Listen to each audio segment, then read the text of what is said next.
Live from downtown Detroit, Local 4 News at 6 starts now. A 13-year-old girl is missing tonight. Police say she ran away from Vista Maria in Dearborn Heights. Tamaya Jones is the second girl to disappear from this same facility, which is supposed to provide a safe space for girls and women, providing treatment services and support programs. Thanks for joining us at 6. I'm Ty Steele. And I'm Kimberly Gill. Now City Council is calling for an investigation. Meanwhile, a man is under arrest after police say they found another girl who ran away from Vista Maria at his house. Erica Erickson joins us live. And Erica, so what can you tell us about that man? Well, we first heard the man denied seeing the teen, police say, and now they say he could end up being deported as charges could come later this week. We need to be able to get this right. We can't keep going up there. Kids can't keep coming up missing from there. While police in Dearborn Heights continue to unravel the disturbing case involving this 16-year-old missing for nearly a month from the Vista Maria facility for girls. Local 4 learning the 62-year-old man she was found staying with near Warren and Inkster last week worked at a car wash nearby, is now detained by ICE, is from Lebanon, and had been here on a temporary work visa that had recently expired.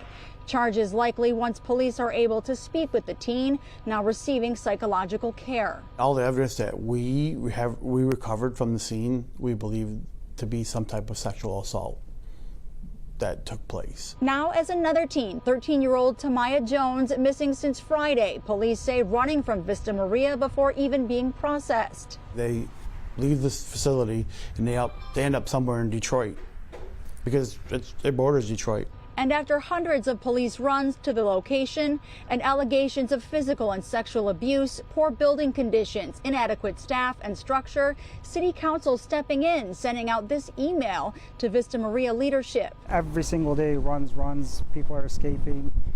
And it's a good facility to have in our community. It supports the youth, the vulnerable people, but we also got to make sure their safety is, is upkept too, and they're in a safe facility and a safe environment. City Council giving the facility 7 days to respond, demanding a discussion with their whole team, review of their certificate of occupancy, and calls including police and fire. And we want an independent investigation through Laura and the AG's office. I'm happy that everybody in the community is involved now and they see the problems that we're having there. And they all want to, all hands on deck right now to try to get this right. Now, City Council says those 7 days started yesterday, but they say they did already hear from Vista Maria, and so have we. They did send us a news statement that says, in part, quote, "We are always willing to meet with our elected officials to talk about the important work that takes place here and ways we can work together to better support the vulnerable population we serve." We'll have much more on this story in the next days to come. Reporting live outside Vista Maria, Erica Erickson, back to you. Yeah. Okay, Erica, thank you. A vigil will be held tonight in the Southfield neighborhood where 17-year-old London Thomas was found dead 21 days after going missing. London was last seen April 5th as she was getting dropped off at her boyfriend's house in Inkster. Detroit police, the FBI, and Michigan State Police were all involved in the discovery of her body on Saturday. She's just a beautiful girl, and it's just like, just heartbreaking, and I feel so bad. I just feel so bad for the family. It's her dad and everything. Stop. But it's just so sad. I thought they were going to find her alive. So heartbreaking. State police say they have 2 suspects in custody who are believed to be involved in London's disappearance. But so far, no charges have been filed. Anyone with information is being urged to call Crime Stoppers at 1-800-SPEAK-UP or Detroit Police Department's 8th Precinct. All right, updating a story now that we first brought you last week. A man from Redford is facing charges for dumping 2 kittens at a gas station. The Wayne County prosecutor says Brandon Littkey, this man here, threw those 2 kittens out of a moving vehicle at a gas station on 7 Mile, running one of the kittens over and killing it. The other one was rescued by a young woman pumping gas at the gas station. She took it home, fed it, cleaned it, and named it Diesel. She and her partner plan to adopt the kitten once the investigation is complete. Littkey was arrested last Thursday and faces 1 count of killing or torturing an animal and 1 count of abandoning animals. Testimony began today in the trial of former Grand Rapids police officer Christopher Shure. Shure is charged with second-degree murder in the death of 26-year-old Patrick Leoya. This happened 3 years ago. Video from that day shows Shure stopping Leoya, asking if he had a driver's license, and then there was a struggle. It ended with Shure shooting Leoya in the back of the head. The Kent County prosecutor said in court today Shure should be found guilty of murder because Leoya showed no intent to harm the officer. The defense team responded by saying Shure was acting in self-defense because he thought Leoya was going to take his taser. We're going to be streaming the trial live on Local 4 Plus and clickondetroit.com from start to finish. We started today. The trial is expected to pick back up tomorrow morning at 9 a.m. President Trump will be in Michigan tomorrow. The president will be at Macomb Community College to celebrate 100 days in office. Trump won Michigan, of course, by more than 80,000 votes last November, reclaiming the state after losing it in 2020. The rally is at 6 p.m. We will have live coverage starting on Local 4 News at 4 and clickondetroit.com.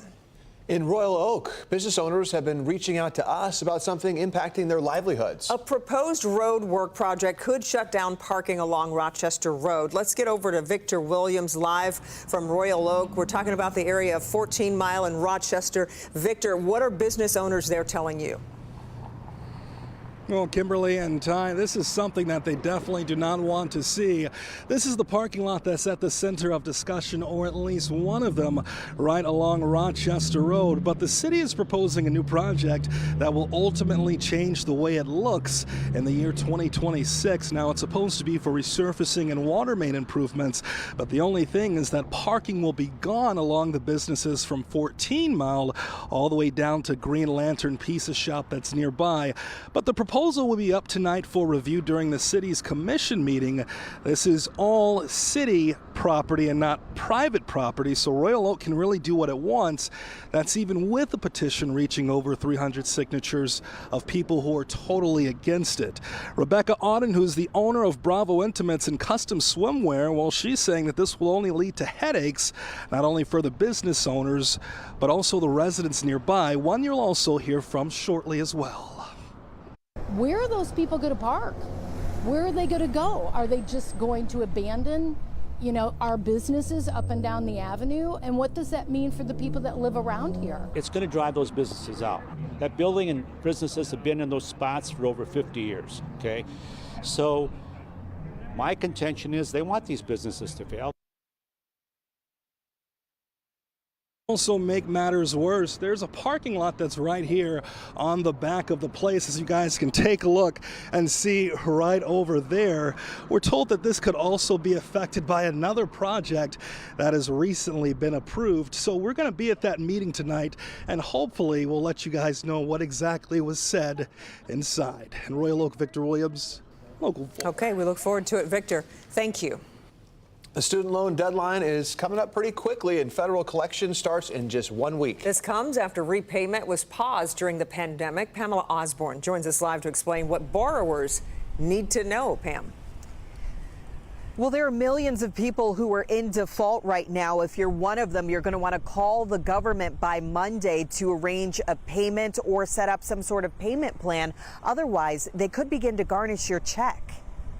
College debt is serious. It's the biggest investment that people will make almost in their lifetime besides a home. Mom, advocate, and author Gwen Thomas has dedicated her life to educating young people and their families about the costs associated with a college education. She wrote the Parent Smart Guide to sending your kids to college without going broke after helping her own son navigate various scholarships that funded his education. We're trying very hard to get to our families before they get to college so they can plan. These days, she says she's getting a lot more phone calls from people who've already taken out student loans and are trying to pay them back. People like attorney Crystal Boykin. I owe a lot, over $300,000. That's for my undergrad work and law school. When the U.S. Department of Education announced it would soon begin to collect on defaulted loans, Boykin, who is current on her student loan, says her loan provider sent her an email with her new payment amount. I was told that my payments would be $4,000 a month. An amount that could have easily put her in default. I wouldn't have been able to pay for my car, cell phone, wouldn't have been able to pay living expenses, food. According to the Department of Education, 5.3 million federal student loan borrowers are in default. Another 4 million are months away from a default status. Call and find out. Ask the questions, can you work with me? After getting that piece of advice, Boykin did and learned she was eligible to make a fraction of the monthly payment she was initially quoted. So from $4,000 down to $59, at least for the next 2 years, that's what she was able to get under that graduate repayment program. So as you can see there, it certainly does not hurt to call, especially as some of these Biden era policies, forgiveness, repayment policies work their way through the court system. Reporting live in Detroit tonight, I'm Pamela Osborne, Local 4. Wow. Okay. Pamela, thank you. All right, let's get a check on the forecast on this Monday after a really beautiful weekend. It was a nice day today as well. Really nice. We do have some changes on the way, but let's just relish in the beauty of what was today and this weekend. Here's meteorologist Kim Adams with your forecast. Well, I appreciate that, Kim, because we're always on to the next thing, which is usually the next problem, without celebrating how beautiful it is if you want to take the dog for a walk, or maybe there's things to do outside with the kids. It's just a great day, and temperatures are about 10 degrees above where they should be for this time of year, even a little more than that out in Ann Arbor, where it's 76. The winds are picking up. Now, tonight and tomorrow, the winds are really going to be strong, so this is nothing. 25-mile-per-hour gusts in Pontiac, 31 in Flint, but when I show you this tomorrow at the same time, you'll see gusts that will be at times over 40, even 45 miles per hour. We do have a chance for thunderstorms tomorrow. Some of them could be strong to severe. It's not a guarantee at this point, but we'll talk about the timing of the potential storms coming up.